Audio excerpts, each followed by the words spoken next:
The night was darker than usual. The stars seemed to tremble in the sky. The air was heavy, as if creation itself was holding its breath. Somewhere in the silent desert, the earth waited for a secret that would change history forever. No one knew, not the kings, not the warriors, not the poets, but the heavens knew, the angels knew, and they were descending far above the earth in realms beyond human sight. A command was given. The command was not like any other. It was a decree written before time itself, and now the moment had come. The angels spread their wings, thousands upon thousands, descending in silence, descending with light, descending with a purpose that no human could imagine. The night sky glowed, though no ordinary eyes could see it. It was not lightning, nor fire, nor moonlight. It was a glow that came from purity, the purity of beings who had never sinned. Beings made of light, they moved like rivers of radiance flowing from the heavens. And at their head was one unlike any other, Jibreel, the mighty messenger, the trusted spirit, the one who carried the words of God. He descended not with weapons, not with riches, not with crowns. He descended with something greater. Words that would outlive empires, words that would break chains, words that would change the destiny of mankind. Far below, in the stillness of a cave, a man sat alone, a man who did not seek power, a man who did not chase fame. He sat with only his thoughts. He sat with only the silence of the night. This man was Muhammad Ev, unlettered, unknown, but chosen. The cave of Hira was cold that night. Its rocks pressed against him. The winds whispered outside, yet his heart was restless. He had climbed here many times to escape the noise of the city, to escape the idols, to escape the cruelty that filled the streets of Mecca. Here, in the silence, he searched for truth. He searched for something greater. And on this night, the search would end. The angels drew closer. The mountains seemed to tremble with their presence. The desert sands shifted, as if moved by an unseen power. The stars bowed lower, as if watching the moment unfold. Jibreel entered the cave, not as a shadow, not as a man, but as a presence that filled every corner of space. Light surrounded him, a power that no human could endure on his own. The prophet lifted his eyes, and what he saw would remain carved in his memory forever. A being of immense majesty, a being whose wings filled the horizon, a being who carried the voice of God.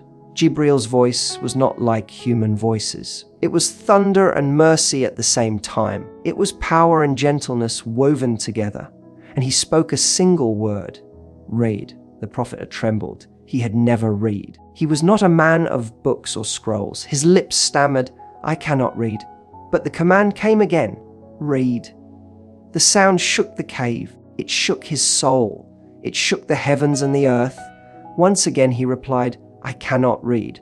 Then Jibreel embraced him. The embrace was not of anger. It was the embrace of destiny pressing upon him. The embrace of a truth too great to carry. Until finally, the words were given, read, in the name of your Lord who created man from a clot, read, and your Lord is most generous. The one who taught by the pen, taught man what he knew not. The words entered his heart like fire, but it was not a fire that burned. It was a fire that gave light, a fire that would spread across the world, a fire that would never die. The prophet gasped. The cave no longer felt the same. The world no longer felt the same. The heavens themselves had opened. The angels had descended, and history had shifted. He rushed down the mountain. The desert wind whipped against him. His heart pounded with fear and awe. He had spoken with an angel. He had heard the words of God. His body trembled. His soul shook. He reached his home. He called for his beloved Khadijah. Cover me, cover me. He wrapped himself in cloth, still shaking. The angels above watched. They had witnessed prophets before. They had carried messages before. But this night was different. This night was the opening of the final chapter.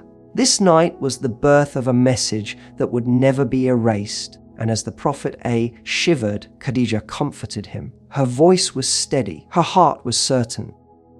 Allah will never disgrace you, she said. For you uphold the ties of kinship, you care for the weak, you honor your guests, and you help those struck by calamity. While he trembled in fear, she stood in faith. While he questioned himself, she believed in him. And the words of Jibril echoed in his mind. Read, "In the name of your Lord." The angels had descended, and the world would never be the same. The night after the revelation was not like any other night. The air around Mecca seemed heavier. The stars seemed closer, as if leaning in to listen. The angels still hovered in unseen ranks above the city. The heavens had opened, and nothing on earth would ever be ordinary again. The Prophet lay awake, his mind burning with the words he had heard. Read, "In the name of your Lord who created." The sound of Jibril's voice still echoed in his chest. The power of that moment still shook his veins. He felt chosen, yet he felt unworthy. He felt lifted, yet he felt crushed under the weight of destiny. The angels looked upon him from above. They saw a man who was trembling, but they knew he was the one written in the preserved tablet, the one chosen before the creation of time, the one who would carry the final light. Meanwhile, the city of Mecca slept unaware. Merchants dreamed of gold, warriors dreamed of battles, idol worshippers dreamed of their false gods. But none of them knew that history had already shifted beneath their feet. The world they woke up to would not be the world they had left behind. The Prophet found no rest. He walked in silence. He prayed in whispers. He searched for answers in the stillness of the night. Then Jibril appeared once more. Not in his full majesty, but in the form of a man, his face calm, his eyes steady, his presence overwhelming yet gentle. He spoke again. "Indeed, you are the messenger of Allah." The words struck the Prophet like thunder. His heart trembled, but his soul found clarity. There was no going back now. This was not a dream. This was not a vision. This was a command from the Lord of the worlds. The Prophet went to Khadijah again. She listened with unwavering faith. She did not doubt. She did not fear. Instead, she took his hand and guided him to someone who knew the old scriptures. Her cousin, Waraka ibn Nawfal, an old man blind with age, but filled with knowledge. When Waraka heard the words, his eyes filled with tears. He could not see, but his heart saw clearly. "This is the Namus," he said. "This is the same angel who came to Musa. You have been chosen. Your people will oppose you. They will cast you out. But if I live to see that day, I will stand by you." The Prophet stood silent. The weight grew heavier. It was no longer a secret. It was destiny taking shape. Above the earth, the angels filled the skies, ranks upon ranks. They praised Allah. They honored the chosen messenger. They knew that this revelation was not just for Mecca.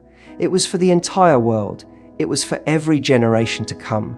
The days passed, but revelation did not come again immediately. The silence of the heavens was a trial. The Prophet longed for the voice of Jibril. He longed for the light of those words. The silence pressed on his chest like a mountain. But it was in that silence that he was being prepared. Prepared for patience, prepared for strength, prepared for a mission that would shake empires. Finally, the silence broke. Jibril came once more. This time his voice carried different words. "O you who are wrapped up, arise and warn, and glorify your Lord, and purify your garments, and shun all falsehood." The command was clear. It was no longer only for him. It was a call to the world. The Prophet rose. His mission had begun. The angels descended in greater numbers. They filled the valleys of Mecca, though no one saw them. They guarded him when he walked. They shielded him when he prayed. They watched as he whispered the truth to those closest to him. To Khadijah, to Ali, to Abu Bakr. One by one, hearts lit with the same fire that had been given to him. But the fire of truth is not welcomed by darkness. The idols stood tall in the Kaaba. The Quraysh clung to their traditions. They feared their power slipping away. They feared the loss of their gold and pride. And when the Prophet began to speak openly, the storm began. He stood in the gatherings and declared, "There is no God but Allah." The words echoed against the stone walls of Mecca. They pierced the hearts of those who heard them. Some felt anger, some felt fear, but some felt hope. The angels descended again. They did not come with swords. They came with strength for the messenger. They came with patience for the believers. They came with courage that would carry them through the trials to come. The Quraysh laughed at him. They mocked him. They called him mad. They called him a poet. They said he was possessed. But the Prophet did not stop. The fire in his heart did not fade. The angels surrounded him like unseen armor. Every insult thrown at him was absorbed by the light that guarded him. Yet the trials grew harsher. Slaves who believed were beaten. The weak were tortured. Stones were hurled. Blood was spilled. And still the message spread. The words of revelation were like water pouring into dry earth. Hearts that were barren began to bloom. The fire of faith spread quietly but powerfully. The angels rejoiced. They watched the first sparks of a nation that would rise. They saw the truth taking root in the most unlikely hearts. They saw the light of Islam pushing against the walls of darkness. And they knew this was only the beginning. The night of the first revelation had shaken the world, but the nights to come would shake it even more. The angels descended again and again, each time carrying words, each time strengthening the Prophet each time carving the message deeper into the heart of mankind. And the world stood at the edge of change. The fire had been lit, the mission had begun, and history would never return to what it once was. The days of ease soon turned into days of struggle. The words of revelation spread through Makkah like whispers of fire. The poor embraced it. The slaves embraced it. The weak found hope in it. But the powerful feared it. The Quraysh could not bear the rise of truth among their idols. The Prophet stood firm. His voice carried verses that shook the arrogance of men, verses that exposed the falsehood of their gods, verses that warned of a day when kings and beggars would stand equal, verses that promised mercy to the oppressed and judgment to the tyrants. The angels surrounded him still. They descended with every verse. They descended with every command. They descended to guard the messenger as the storm grew fiercer. One day, as he prayed near the Kaaba, the Quraysh threw filth on his back. They laughed as he bowed to his Lord. They thought humiliation would break him, but it did not. The angels stood ready. They did not strike, for the command was patience, but they witnessed, and they wrote every deed. Another day, they plotted to kill him. Swords were sharpened, eyes filled with hate, but Allah commanded the angels to shield him, and when he walked through the crowd, unseen, untouched, they knew their blades could not touch destiny. The believers suffered. Bilal was dragged across the scorching sand, rocks crushing his chest. Yet he cried out, Ahad, Ahad, one God, one God. The angels heard his voice rise to the heavens, and the heavens rejoiced at his courage. Sumayya, the first martyr, stood with unshakable faith. Her blood spilled upon the earth, but the angels carried her soul with honor. Her sacrifice lit the path for all who would come after. The Prophet watched his companions suffer. His heart ached, but his trust did not break. The angels came with words of comfort.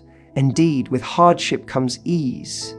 And those words flowed like water into the hearts of the believers. Night after night, revelation descended. The Quran grew verse by verse. The angels filled the valleys and mountains with unseen light. The messenger recited, and the world shifted. One night, a night unlike any other, the heavens opened wider than before. A night hidden in the last 10 nights of Ramadan. A night better than 1,000 months. It was Laylatul Qadr, the night of decree. The night when the angels descended in numbers beyond imagination. The earth glowed though human eyes could not see. The air was filled with peace. Every star shone with greater brilliance. The angels descended like countless drops of rain, each carrying decrees from the Lord of the worlds, each moving with speed and precision. And Jibril descended once again, leading them. On that night, the destiny of nations was written. On that night, the fate of souls was decided. On that night, the mercy of Allah enveloped the earth. The angels filled every corner, every street, every home. Peace reigned until the break of dawn. The Prophet felt the weight of that night. His prayers shook the heavens. His tears flowed upon the earth. And the angels stood behind him in endless rows, unseen yet present. As years passed, the struggle grew fiercer. battles were fought, blood was spilled, but the angels continued to descend. At Badr, when the believers stood few in number, the angels descended with swords of light. They struck fear into the hearts of the enemy. They strengthened the hearts of the weak. They carried victory from the heavens to the earth. At Uhud, when mistakes led to wounds and loss, the angels were there too. They did not leave. They witnessed patience. They witnessed sacrifice. They carried the souls of martyrs with honor. The Prophet A grew older. His mission grew greater. The Quran was nearly complete. The angels continued to descend until the final verses were revealed. And then came the words that shook his heart more than any other. Today I have perfected for you your religion, and completed my favor upon you, and chosen for you Islam as your way. The angels rejoiced in the heavens. The mission was fulfilled. The final message had been delivered. The final messenger had completed his duty. Not long after, the prophet returned to his Lord. The angels descended once more, not with revelation this time, but to welcome him home. The one they had guarded, the one they had walked beside, the one whose name was written in the heavens long before time. And though his soul departed, the light remained, the Quran remained. The angels still descend every year on the night of decree. They still carry peace to the earth. They still witness the prayers of believers. They still guard the words that changed the world. That night in the cave was not only the night angels descended, it was the night destiny unfolded. It was the night mercy poured upon mankind. It was the night history turned. And from that night until the end of time, the angels will continue to descend. They will descend upon the hearts that carry faith. They will descend upon the prayers that rise in the dark. They will descend upon the earth until the trumpet is blown, until this world ends. The night the angels descended was not only the night that changed Islamic history, it was the night that changed the history of all mankind forever.